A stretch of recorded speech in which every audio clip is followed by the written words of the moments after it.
فرعون کے کارندے اپنی سلطنت میں رہنے والے یا سفر کرنے والے لوگوں میں سے خوبصورت لڑکیوں کو اٹھا کر لے جایا کرتے۔ جن لوگوں نے پہاڑی علاقوں میں چھٹیاں گزارنے کے لیے سفر کیا ہے جانتے ہیں کہ پہاڑوں پر چڑھنا اور اترنا کس قدر مشکل کام ہے۔ ہم اپنی خوشی سے جاتے ہیں اور بہت جلدی تھک جاتے ہیں۔ عنوان: اے آگ ٹھنڈی ہو جا اور اسے سلامت رکھ۔ اللہ کریم نے اپنے نبی ابراہیم علیہ السلام کو ہدایت کے ساتھ پیدا کیا۔ ابراہیم لوگوں کو اللہ کریم کا پیغام پہنچاتے رہے۔ لوگ بت پرستی میں اتنے سخت ہو چکے تھے کہ کوئی بھی ابراہیم کی بات ماننے کو تیار نہ ہوا۔ ان کے لیے بتوں کے علاوہ خدا کی کوئی اور صورت ممکن ہی نہیں تھی۔ خدا کا تصور ان کے لیے بتوں کے علاوہ کچھ نہیں تھا۔ ابراہیم نے ان سے کہا، یہ بت کیا ہیں جن کی تم لوگ عبادت کرتے ہو؟ ان کی قوم کہنے لگی، ہم نے اپنے باپ دادا کو ان کی عبادت کرتے دیکھا ہے۔ ابراہیم بولے، بے شک تم اور تمہارے باپ دادا بتوں کی عبادت کرتے ہوئے کھلی گمراہی میں رہے ہو۔ لوگوں نے پوچھا، کیا تم ہمارے پاس کوئی سچی بات لے کر آئے ہو یا دل لگی کر رہے ہو؟ ابراہیم نے کہا، میں تم سے دل لگی نہیں کر رہا۔ میرا اور تمہارا رب وہی ہے جو آسمانوں اور زمین کو پیدا کرنے والا ہے۔ میں اس کی گواہی دینے والوں میں سے ہوں۔ خدا کی قسم، جب تم پیٹھ پھیر کر چلے جاؤ گے تو میں تمہارے بتوں کے ساتھ ایک چال چلوں گا۔ اللہ کے نبی ابراہیم نے اپنے ارادے کسی سے چھپائے نہیں۔ انہوں نے اپنی قوم کو پہلے ہی بتا دیا تھا۔ ان کی قوم ایک تہوار منایا کرتی تھی جس میں لوگ کھلے میدان میں چلے جاتے تھے۔ اس تہوار میں تمام لوگ، بچے، جوان، بوڑھے شامل ہوا کرتے تھے۔ وہ سارا دن کھیلتے کودتے رہتے اور اپنی مرضی کے کاموں میں مصروف رہتے۔ یہ وہ وقت تھا جب ان کے بت خانے میں کوئی موجود نہیں ہوتا تھا۔ ابراہیم نے حقیقت آشکار کرنے کے لیے اس موقع کو مناسب سمجھا۔ وہ ایک کلہاڑا لے کر ان کی عبادت گاہ میں چلے گئے۔ وہاں جا کر دیکھا کہ حال کے درمیان ایک بڑا بت جسے ان کی قوم خدا سمجھتی تھی موجود ہے۔ اس کے دائیں اور بائیں بہت سارے بت ہیں۔ ان تمام بتوں کے سامنے مٹھائیاں اور پھل رکھے ہوئے ہیں۔ ابراہیم نے وہ مٹھائیاں اور پھل اٹھا کر سب سے بڑے بت کے سامنے رکھ دیے۔ ابراہیم نے کلہاڑا استعمال کرتے ہوئے تمام چھوٹے بتوں کو توڑا۔ کسی بت کا کان کاٹ دیا تو کسی کی ناک، کسی کی آنکھ تو کسی کا سر، کسی بت کی ٹانگ کاٹ دی تو کسی کا بازو۔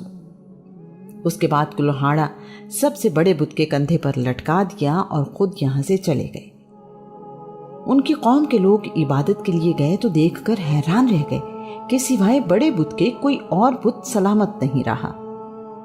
کلہاڑا سب سے بڑے بت کے کندھے پر اٹکا ہوا تھا۔ ایک لمحے میں ان کی عقل نے انہیں سمجھایا کہ بت تو کہیں آ جا نہیں سکتے، نہ ہل سکتے ہیں، یہ کام اس بڑے بت کا نہیں ہو سکتا۔ انہیں بہت غصہ آیا۔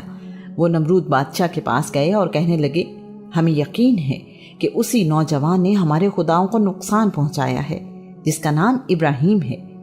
وہ ہمارے خداؤں کے بارے میں کہتا ہے کہ یہ تو اپنی حفاظت نہیں کر سکتے، تمہاری حفاظت کیا کریں گے؟ نمرود کے فوجی ابراہیم کو گرفتار کر کے دربار میں لے آئے۔ بادشاہ کا دربار لوگوں سے بھرا ہوا تھا۔ ابراہیم سے پوچھا گیا، کیا یہ سب کچھ تم نے کیا ہے؟ ابراہیم نے اطمینان سے جواب دیا، مجھ سے کیا پوچھتے ہو؟ اس بڑے بت سے پوچھو، اسی نے کیا ہوگا، وہ بتائے اگر وہ بول سکتا ہے تو۔ قوم ابراہیم نے لاجواب ہو کر کہا، تم اچھی طرح جانتے ہو یہ بت بول نہیں سکتے۔ وہ لوگ اللہ کے نبی ابراہیم کی بات پر غور کرنے لگے مگر پھر اپنی ضد پر قائم رہے کہ یہی ان کے خدا ہیں۔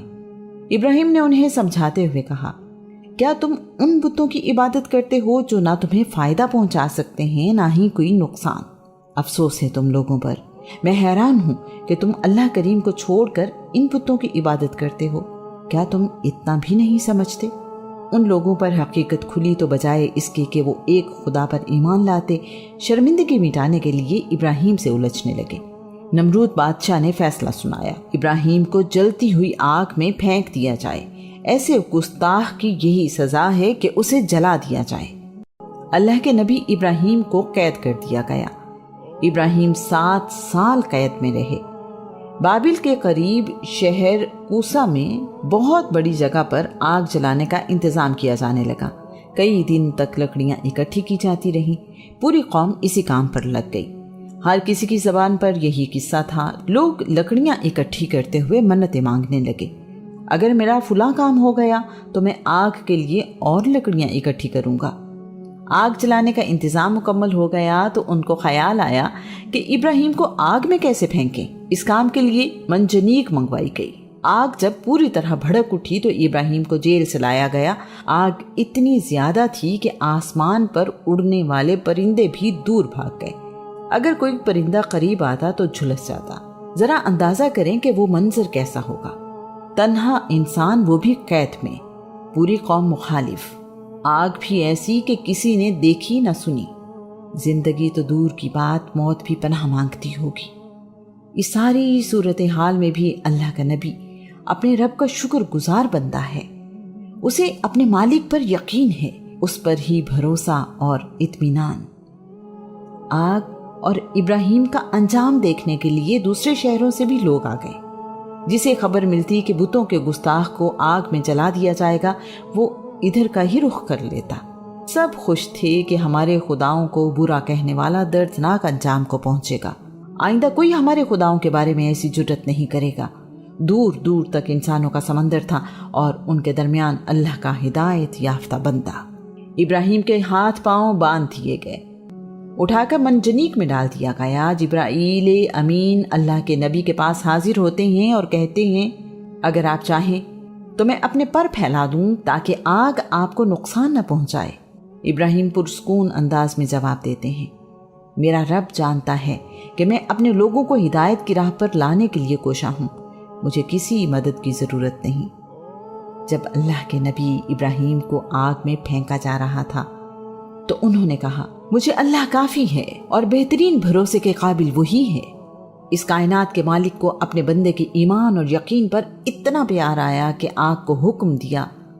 ہم نے کہا، اے آگ، تو ابراہیم پر ٹھنڈی ہو جا اور اسے سلامت رکھ۔ ابراہیم کو آگ میں پھینک دیا گیا۔ آگ کئی دن تک جلتی رہی۔ لوگ خوشیاں مناتے رہے کہ ہمارے خداؤں نے گستاخ کا کیا حشر کر دیا، اس نے ہمارے خداؤں کو جھوٹا کہا تھا۔ انہیں کیا معلوم کہ اللہ کا پیارا بندہ تو اپنے رب کی حفاظت میں ہے، آگ اس کا کچھ نہیں بگاڑ سکتی۔ آگ بجھ گئی تو سب لوگ یہ دیکھ کر حیران رہ گئے کہ اللہ کے نبی ابراہیم کو کوئی نقصان نہیں پہنچا۔ نمرود نے جب دیکھا کہ ابراہیم آگ سے مکمل طور پر محفوظ رہے تو شرمندہ ہوا۔ ابراہیم سے کہنے لگا، تمہارا رب تم پر مہربان ہے۔ یہ سب دیکھنے کے بعد ابراہیم کے خدا پر ایمان لانا کتنا آسان تھا، لیکن ہدایت نصیب والوں کو ملتی ہے، کیونکہ دلوں پر حکومت تو میرے اللہ کریم کی ہے۔ آگ سے بچ جانے کے بعد ابراہیم الجزیرہ کے شمال میں واقع شہر حران چلے گئے۔ وہاں قحط پڑا تو ہکسوس کے زمانے میں مصر چلے گئے۔ اللہ کے نبی ابراہیم کی ساری زندگی ہی اللہ کریم کی اطاعت اور بندگی میں گزری۔ انہوں نے بہت سے مشکل امتحان دیکھے، لیکن اللہ کریم پر بھروسہ کم نہ ہوا اور کامیاب ہوتے رہے۔ ابراہیم کو ابو الانبیاء یعنی نبیوں کا باپ بھی کہا جاتا ہے۔ آپ کی اولاد میں بہت سارے نبی آئے۔ ابراہیم کو خلیل اللہ یعنی اللہ کا دوست بھی کہا جاتا ہے۔ ابراہیم کی اولاد میں ہی تقریباً 2500 سال بعد اللہ کے آخری نبی محمد الرسول اللہ صلی اللہ علیہ وآلہ وسلم پیدا ہوئے۔ آج کے دور میں ہمیں یہ بات بڑی عجیب اس لیے محسوس ہوتی ہے کہ اللہ کریم نے اس بات سے منع کر دیا، بیٹے یا بیٹی کی قربانی نہیں کی جا سکتی۔ پہاڑوں پر چڑھتی رہی اور نشیبی جگہ پر دوڑتی رہی، ویسے ہی پہاڑوں پر چڑھو اور دوڑو۔